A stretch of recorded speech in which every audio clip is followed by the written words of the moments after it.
കൂട്ടുകാരെ, big boss season 8 എപ്പിസോഡിലേക്ക് ആണെന്ന് പറയാൻ പോകുന്നത്. അഗ്നിപരീക്ഷയുടെ ഇതിൽ തുടക്കത്തിൽ തന്നെ നമ്മുടെ റിനീഷ ജഡ്ജസിൻ്റെ ചെയറിൽ പോയിരിക്കുകയായിരുന്നു. അപ്പോൾ ആ സമയത്ത് ജഡ്ജസ് വരുന്ന അവരെല്ലാവരും കൂടെ ഒരു തമാശയൊക്കെ പറയുന്നു. അതിനുശേഷം എല്ലാവരും അവരവരുടെ സീറ്റിലൊക്കെ പോയിരുന്നതിന് ശേഷം ഓരോ ടീമിനെ തിരഞ്ഞെടുക്കാൻ വേണ്ടിയിട്ട് ഓരോ ടീമായിട്ട് മാറ്റാൻ വേണ്ടി പറയുന്നു. അപ്പോൾ ടീമായിട്ട് തിരിക്കാൻ വേണ്ടി പറയുന്നു. അപ്പം റിനീഷയും അതുപോലെ രഞ്ജിനി ഹരിദാസും കൂടെ തീരുമാനിക്കുന്ന ഓരോ വഴിയിലിരിക്കുന്ന ആൾക്കാർ ഒരു ടീമായിട്ട് മാറട്ടെ, 10 പേര് ഒരു ടീം. അപ്പം രഞ്ജിനി പറഞ്ഞൊരു ഐഡിയ ആണത്. ഒരു ടീമിൽ 10 പേര് വെച്ച് ഓരോ വരിയായിട്ട് ഒരു വരിയിലിരിക്കുന്നവർ 10 പേര്, അടുത്ത വരിയിരിക്കുന്ന അടുത്ത 10 പേര്, അങ്ങനെ എത്ര പേര് ആ വരിയിലുണ്ടോ അവർ തന്നെ ടീം എയും ടീം ബിയും ടീം സിയും അങ്ങനെ ടീം 4 അങ്ങനെ 4 ടീം വരെ ആയിട്ടിരിക്കാൻ വേണ്ടിയിട്ട് പറയുന്നു. ആ ടീമിൽ നിന്ന് ഒരു ക്യാപ്റ്റനെ തിരഞ്ഞെടുക്കാൻ വേണ്ടി പറയുന്നു. അങ്ങനെ ആ ക്യാപ്റ്റനായിട്ട് ആദ്യമേ തിരഞ്ഞെടുത്തത് നമ്മുടെ ടീം എയിലെ ആൾക്കാരാണ്. ടീം എയിലെ ആൾക്കാർ തിരഞ്ഞെടുത്തത് ടാഷിനെയാണ്. ടാഷി വന്നിട്ട് ടാഷിനെ തിരഞ്ഞെടുത്ത് അങ്ങനെ ടാഷി ടീം എയിലെ ക്യാപ്റ്റനാകുന്നു. അത് കഴിഞ്ഞ് പ്രണവിന് ഇൻഫിനിറ്റി പെൻഡൻ കിട്ടിയ ഒരാളാണ്. പ്രണവിനെ ടീം ബിയിൽ തിരഞ്ഞെടുക്കുന്നത്. ടീം ബിയിൽ പ്രണവിനെയാണ് തിരഞ്ഞെടുത്തത്. അതിനുശേഷം ടീം സി വരുന്നു. ടീം സിക്കകത്ത് തിരഞ്ഞെടുത്തത് അഭിറാമിനെയാണ്, ബോഡി ബിൽഡറൊക്കെ ആയിട്ടുള്ള അഭിറാമിനെ. പ്രണവിനെ കഴിഞ്ഞ് തിരഞ്ഞെടുത്തത് ടീം ബിയിൽ പ്രണവാണെങ്കിൽ ടീം സിയിൽ അഭിറാമാണ് കേട്ടോ. അത് കഴിഞ്ഞ് ലോലീറ്റേനെ തിരഞ്ഞെടുക്കുന്ന ടീം സിയിൽ തിരഞ്ഞെടുത്തത് ലോലീറ്റേനെയാണ്. ലോലീറ്റ ടീം സി അല്ല, ടീം സിയിൽ തിരഞ്ഞെടുത്തത് അഭിറാമിനെയാണ്. ടീം ഡിയിൽ തിരഞ്ഞെടുത്തത് ലോലീറ്റേനെയാണ്. നമ്മുടെ രാകേഷൊക്കെ ഉള്ള ടീമിലെ ആളാണ് ലോലീറ്റ. ലോലീറ്റയ്ക്ക് 18 വയസ്സ് 19 വയസ്സൊക്കെ ഉള്ളു. അങ്ങനെ ലോലീറ്റനെ തിരഞ്ഞെടുക്കുന്നത്. അതിനുശേഷം അവിടെ നിൽക്കുന്ന റിനീഷ പറയുന്നത് ഇങ്ങനെയാണ്, ഇതിൽ 4 പേര് മാത്രം നിൽക്കട്ടെ, ബാക്കിയുള്ളവരെല്ലാവരും പൊക്കോളാൻ പറയുന്നത്.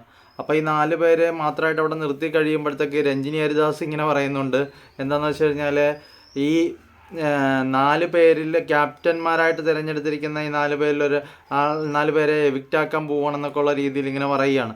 അപ്പോൾ ആ 4 പേരൊന്ന് ശരിക്കും പേടിച്ചു. അപ്പം രഞ്ജിനി ഹരിദാസ് ചുമ്മാ പറഞ്ഞാണ് അങ്ങനെ നിങ്ങളെ എവിക്റ്റാക്കുന്നില്ല. ഇതിനു മുമ്പ് അങ്ങനെയൊക്കെ എവിക്റ്റാക്കിയ സംഭവങ്ങളൊക്കെ ഉണ്ട്. ബിഗ് ബോസിൽ ക്യാപ്റ്റനായിട്ട് പറഞ്ഞതിന് ശേഷമൊക്കെ ഇങ്ങനെ ആക്കിയിട്ടുള്ള ഇതൊക്കെ ഉണ്ട്. പക്ഷേ അങ്ങനെ രഞ്ജിനി ഹരിദാസ് വെറുതെ പറഞ്ഞാണ് നിങ്ങൾ സേഫാണ്, നിങ്ങൾക്ക് കുഴപ്പമില്ല, അപ്പം നിങ്ങൾക്ക് ഇന്നത്തെ ഇതിൽ സേഫാണെന്നുള്ള രീതിയിൽ പറയുന്നുണ്ട്. അതിനുശേഷം ഇവർക്ക് ഓരോ ടീമിലുള്ള ആൾക്കാർക്ക് ഒരു ടാസ്ക് വെക്കുന്നുണ്ട്. ഒരു ടാസ്ക് വെച്ചിട്ട് അത് ചെയ്യാൻ വേണ്ടി പറയുകയാണ്. എന്താണെന്ന് വെച്ച് കഴിഞ്ഞാൽ ഒരു ടൈമർ വെച്ചിട്ടുണ്ട്. ആ ടൈമറിൽ 60 സെക്കൻഡാണ് ടൈം കൊടുത്തിരിക്കുന്നത്. അതിലൊന്ന് പ്രസ് ചെയ്തതിന് ശേഷം ഒരു ടീമിലുള്ള ആൾക്കാർ ഓരോരുത്തർ വീതം ഇങ്ങനെ വരിക, അത് പ്രസ് ചെയ്യുക. 55 സെക്കൻഡോ അല്ലെങ്കിൽ 51, 54 അല്ലെങ്കിൽ 55, 56, 60 സെക്കൻഡാണ് കറക്റ്റായിട്ട് വരുന്നതെങ്കിൽ അവർ ഏറ്റവും ബെസ്റ്റാണ്. അല്ലാത്തവരും ബെസ്റ്റ് തന്നെയാണ്. എന്നാലും ഒരു 55 വരെയൊക്കെ വരുന്നവരാണെങ്കിലും കുഴപ്പമില്ല, തിരക്കേടില്ലാതെ കളിച്ചെന്ന് പറയും. അപ്പോൾ ആ രീതിയിലാണ് പറയുന്നത്. അങ്ങനെ അത്രയും പേര് 55 പേര് ഇതിൽ വരുന്ന ആൾക്കാർ ഏറ്റവും കൂടുതൽ നന്നായിട്ട് കളിച്ചായിട്ട് പ്രഖ്യാപിക്കും ആ ഒരു ഗെയിമിൽ, ആ ഒരു ടാസ്കിൽ. അപ്പം ഓരോരുത്തർ വരുന്നു. ടീം എയിലെ ആൾ വന്ന് ആദ്യമേ അതിൽ പ്രസ് ചെയ്യുന്ന 44 സെക്കൻഡേ അവർക്ക് പറ്റിയുള്ളൂ. അത് കഴിഞ്ഞിട്ട് അവർ പോയി. അത് കഴിഞ്ഞ് ടീം ബി വരുന്നു. ടീം ബി വന്നിട്ട് 45 വരെ പറ്റിയുള്ളൂ. 5 സെക്കൻഡ് ആയപ്പോഴത്തേക്ക് അവരും പോയി. ഒരാൾക്കാർ ഒരു ടീം ബിയിലെ ഒരാൾ വന്ന് നിന്ന് അത് പ്രസ് ചെയ്തതിന് ശേഷം ഒരു ടൈമർ ഓൺ ചെയ്യുന്ന അതൊരു കുറച്ച് സെക്കൻഡ് ആയി കഴിയുമ്പോഴത്തേക്ക് അവർ പോയിട്ട് അടുത്ത ആൾ വരുന്ന, ആ ടീമിലുള്ള തന്നെ അടുത്ത ആൾ വരുന്ന, ആ ആളുടെ പുറകിലായിട്ട് അടുത്ത ആൾ പോയി നിൽക്കുന്ന. അങ്ങനെ ഓരോരുത്തർ ചെയ്തു തീർന്നതിന് ശേഷം അവരുടെ പുറകിലായിട്ട് മാറി നിൽക്കണം. അങ്ങനെ അവർ ടൈമർ കറക്റ്റായിട്ട് പ്രസ് ചെയ്ത് എങ്കിലും അവർക്ക് ടൈം കറക്റ്റ് എത്രയാണെന്ന് കാൽക്കുലേറ്റ് ചെയ്ത് മനസ്സിൽ ഇതാക്കാൻ പറ്റിയില്ല. അതുകൊണ്ട് അവരുടെ ടീമിലെ ആൾക്കാരുടെ ചില പ്രശ്നങ്ങൾ കാരണം 45 തന്നെ അവർക്ക് നിർത്തേണ്ടതായിട്ട് വന്നു ടൈമർ. ഏറ്റവും അവസാനം അത്ര എളുപ്പത്തിൽ അവർ കഴിഞ്ഞു പോയി. ഒരു 51 വരെ 54 വരെയൊക്കെ പോയിരുന്നെങ്കിൽ അവർ ജയിച്ചേനായിരുന്നു. അപ്പോൾ അവർക്കതിന് പറ്റിയില്ല. അപ്പോൾ അവർ പോകുന്ന അടുത്ത ടീം വരുന്ന, അങ്ങനെ ടീം സി വന്നപ്പോഴത്തേക്ക് ടീം സിക്ക് പറ്റിപ്പോയതെന്ന് പറഞ്ഞു കഴിഞ്ഞാൽ അവർക്ക് ഇച്ചിരി സ്പീഡ് കൂടിപ്പോയി. അതുകൊണ്ട് അവരുടെ ടൈമറിൽ 33 സെക്കൻഡ് ആയപ്പോൾ തന്നെ അവർ പുറത്തായി പോകേണ്ട രീതിയിലായി. അവർ 33 സെക്കൻഡിൽ തന്നെ അത് തീർത്തിട്ട് പോയി. അപ്പോൾ അവർക്ക് കിട്ടിയില്ല. അപ്പോൾ അവരുടെ ടീമിലെ ആൾക്കാർക്ക് ഒരിതായിപ്പോയി. അതിനുശേഷം വരുന്നതെന്ന് പറയുന്ന ടീം ഡി ആണ്, നാലാമത്തെ ടീം. നാലാമത്തെ ടീമിൽ വരുന്നത് നമ്മുടെ ലോലിറ്റയുടെ ടീമാണ് കേട്ടോ, രാകേഷൊക്കെ ഉള്ള ടീം.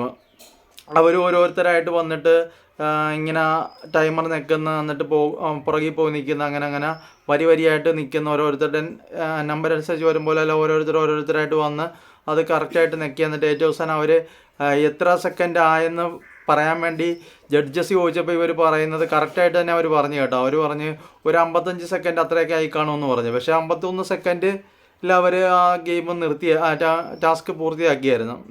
ടൈമർ നെക്കിയായിരുന്നു കറക്റ്റായിട്ട്, അത് ഓഫാക്കിയായിരുന്നു.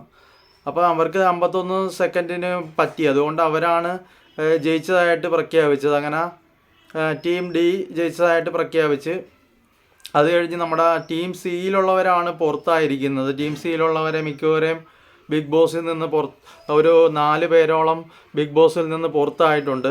പുറത്തായവരാരൊക്കെയാണെന്ന് പറയാം. നമ്മുടെ ആരാധ്യ പുറത്തായി, ആരാധ്യ TR എന്ന് പറയുന്ന ആരാധ്യ ഉണ്ടല്ലോ, ആരാധ്യ പുറത്തായി. പിന്നെ നമ്മുടെ ആദ്യമേ പുറത്തായത് നമ്മുടെ ബിജു ആണ് കേട്ടോ.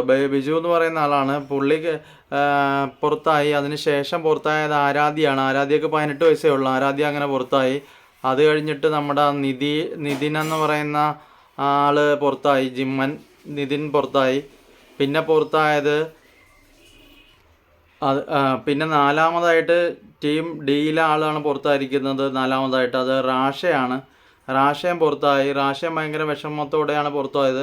പക്ഷേ ഇതിൽ കരഞ്ഞുകൊണ്ട് പോയിരിക്കുന്നത് ആദ്യമേ വന്ന ബിജു, അതുപോലെ നമ്മുടെ ആരാധ്യയാണ്. ആരാധ്യയും വിഷമത്തിലാണ് പോയത്. +2 കഴിഞ്ഞ് നേരെ ഇതിലേക്ക് വന്ന ഒരു പെൺകുട്ടിയായിരുന്നല്ലോ ആരാധ്യ. ആരാധ്യക്കും ഭയങ്കര അധികം വിഷമത്തിൽ ബിഗ് ബോസിൽ ഈ അഗ്നിപരീക്ഷയെ തന്നെ പോകേണ്ടതായിട്ട് വന്ന് ബിഗ് ബോസിലേക്ക് മത്സരിക്കാൻ സാധിക്കാതെ ഇവരെല്ലാവരും പോയിരിക്കുകയാണ്. അപ്പോൾ ഈ ടീം സിയിലുള്ള അംഗങ്ങളാണ് ഔട്ടായി പോയത്. അപ്പോൾ ഇന്ന് ഇത്രയും പേരാണ് ഔട്ടായിട്ടുള്ളത്. അപ്പോൾ ഇവർക്കെല്ലാവർക്കും ഭയങ്കരമായിട്ട് വിഷമം ഉണ്ടാകും. അപ്പം അവർക്ക് മത്സരിക്കാനോ അല്ലെങ്കിൽ കൂടുതലായിട്ട് ബിഗ് ബോസിൽ അവസാനം വരെ പിടിച്ചു നിൽക്കാനോ സാധിക്കാതെയാണ് പോയിരിക്കുന്നത്. അപ്പം അപ്പം നമ്മുടെ അഖിൽമാരാർ പറയുന്നുണ്ട്, ഇതിൽ 4 പേര് പോയി കഴിയുമ്പോഴത്തേക്ക് 40 എന്നുള്ളത് 36 മാറുമെന്ന് പറഞ്ഞിട്ടുണ്ടായിരുന്നല്ലോ. അതുപോലെ 4 പേര് കുറഞ്ഞ് ഇപ്പോൾ 4 പേര് കുറഞ്ഞിരിക്കുകയാണ്. ഇനി ഓരോ ഘട്ടങ്ങളായിട്ട് കുറേ പേരൊക്കെ ഇങ്ങനെ പതുക്കെ കുറഞ്ഞു പോകും. അത് അങ്ങനെയാണല്ലോ ബിഗ് ബോസിൽ. അപ്പം മത്സരിക്കുക എന്ന് പറയുന്ന നമുക്ക് ഓരോ പ്രാവശ്യം കിട്ടുന്ന അവസരമാണ്. അത് നമ്മൾ നല്ല പ്രയോജനപ്പെടുത്തുകയും നന്നായിട്ട് ഒന്ന് ജയിക്കാൻ വേണ്ടി ശ്രമിക്കുകയും ചെയ്തു കഴിഞ്ഞാലേ നമുക്ക് ആ മത്സരത്തിൽ ഏത് മത്സരമാണെങ്കിലും അതിൽ പിടിച്ചു നിൽക്കാൻ സാധിക്കത്തുള്ളൂ. അപ്പോൾ എല്ലാ കണ്ടസ്റ്റൻസും നന്നായിട്ട് പെർഫോം ചെയ്തിട്ടുണ്ട്. ഈ ക്യാപ്റ്റന്മാരെ തിരഞ്ഞെടുത്തതിൽ നല്ല ബെസ്റ്റ് ക്യാപ്റ്റന്മാരെ തന്നെ ആയിരിക്കും ഇവർ തിരഞ്ഞെടുത്തിട്ടുള്ളതെന്ന് നമുക്ക് മനസ്സിലാക്കാൻ കഴിയും. അപ്പോൾ ക്യാപ്റ്റന്മാരാരൊക്കെയാണെന്ന് നിങ്ങൾക്കിപ്പോൾ മനസ്സിലായിട്ടുണ്ടാകുമല്ലോ. ഞാൻ പറഞ്ഞ ടീം എയും ടീം ബിയും ടീം സിയും അങ്ങനെ ടീം ഡി അങ്ങനെ എല്ലാ ക്യാപ്റ്റന്മാരും നല്ലതായിട്ട് പെർഫോം ചെയ്യാൻ കഴിവുള്ളവർ തന്നെയാണ്. അപ്പോൾ അവരൊക്കെ നല്ലതായിട്ട് പെർഫോം ചെയ്ത് നിൽക്കട്ടെ എന്ന് നമുക്ക് പറയാം. അപ്പോൾ നിങ്ങൾക്ക് ആരെയൊക്കെയാണ് കൂടുതലായിട്ട് ഇഷ്ടമായി ക്യാപ്റ്റന്മാരായിട്ട് വന്നിരിക്കുന്നതിൽ എന്നുള്ളത് താഴെ കമൻറ്റ് ചെയ്യുക. അതുപോലെ മാക്സിമം നിങ്ങളുടെ ഫ്രണ്ട്സിലോട്ടൊക്കെ വീഡിയോ ഷെയർ ചെയ്യുക.